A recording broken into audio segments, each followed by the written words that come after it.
गौरी की जय। विमला पाठक आपको महादेव का कथा सुना रहे हैं कि भोले भंडारी को कैसा भक्त चाहिए। भोले बाबा जितने सीधे हैं उतने सीधा साधा उनको भक्त प्रिय है। सत्यम शिवम सुंदरम, शिव ही सत्य है, सत्य ही सुंदर है, सुंदर ही शिव है। एक चोर था, उसकी प्रतिदिन काम थी चोरी करना और चोरी के धन से अपने घर का पालन पोषण करता था।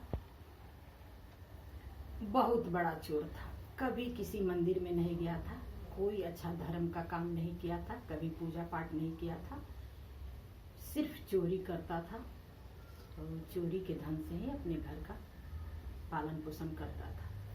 एक दिन चोर भटकते भटकते भटकते चारों तरफ घूम लिया, उसको कहीं कुछ चोरी के लिए नहीं मिला। निराश होकर वापस घर आ रहा था, तब तक रास्ते में एक शिव जी की मंदिर दिखी।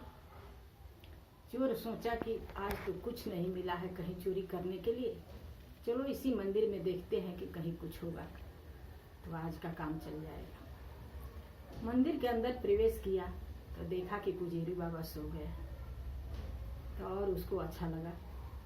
उसके अंदर जब शिव जी के मंदिर के अंदर प्रवेश किया तो सोचा कि शिव जी तो भांग पीकर सो गए होंगे, पुजेरी बाहर सोया हुआ है।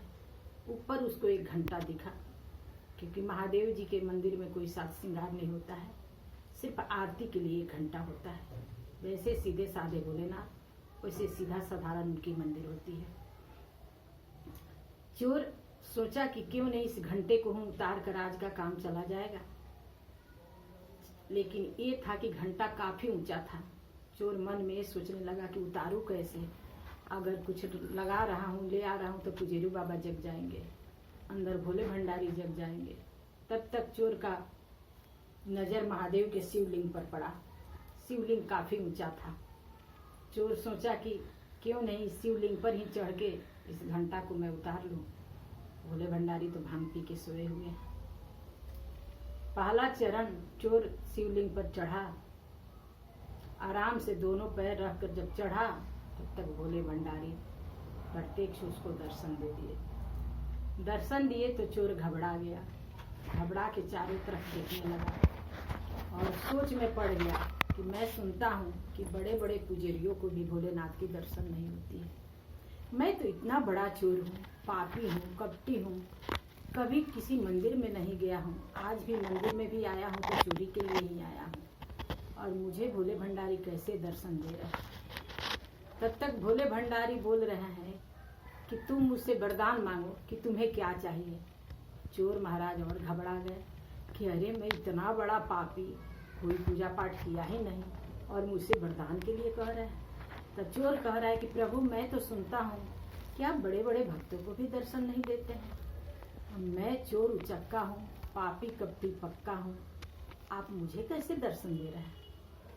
भोले भंडारी कह रहे हैं कि तुम कैसा चोर, आज तक मुझे कोई चंदन लेप किया है, कोई भांग चढ़ाया है, कोई मिठाई चढ़ाया है, लेकिन अपने आप को कोई मुझ पर अर्पण नहीं किया है।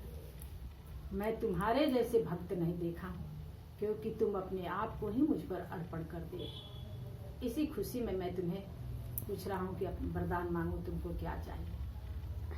चोर उस समय भी झूठ नहीं बोला, बोला प्रभु मैं अपने आप को अर्पण करने के लिए नहीं आया हूँ, मैं तो यहाँ घंटा उतारने के लिए, चोरी करने के लिए आया हूँ। इससे भोलेनाथ और प्रसन्न हुए, क्योंकि भोलेनाथ को सच बोलने वाला भक्त चाहिए। उनको कोई मेवा मिष्ठान से मतलब नहीं है, जो पूरे सृष्टि को खिला रहे हैं उनको हम और आप क्या भोग लगा सकते हैं। तो भोलेनाथ और प्रसन्न होकर बोले कि तुम जितना सुंदर हो उतना ही तुम्हारी वाणी सत्य है, और अभी भी तुम सत्य बोल रहे हो। तुम चाहते तो ये भी कह सकते थे कि हाँ प्रभु मैं अपने आप को अर्पण करने आया हूँ, लेकिन तुम यहाँ भी अभी सत्य बोल रहे हो कि मैं घंटा उतारने के लिए, चोरी करने के लिए आया हूँ। मुझे ऐसा ही भक्त पसंद है। प्रेम से बोलो बाबा विश्वनाथ की जय, माँ गौरी की जय। चलिए बंद कीजिए महाराज।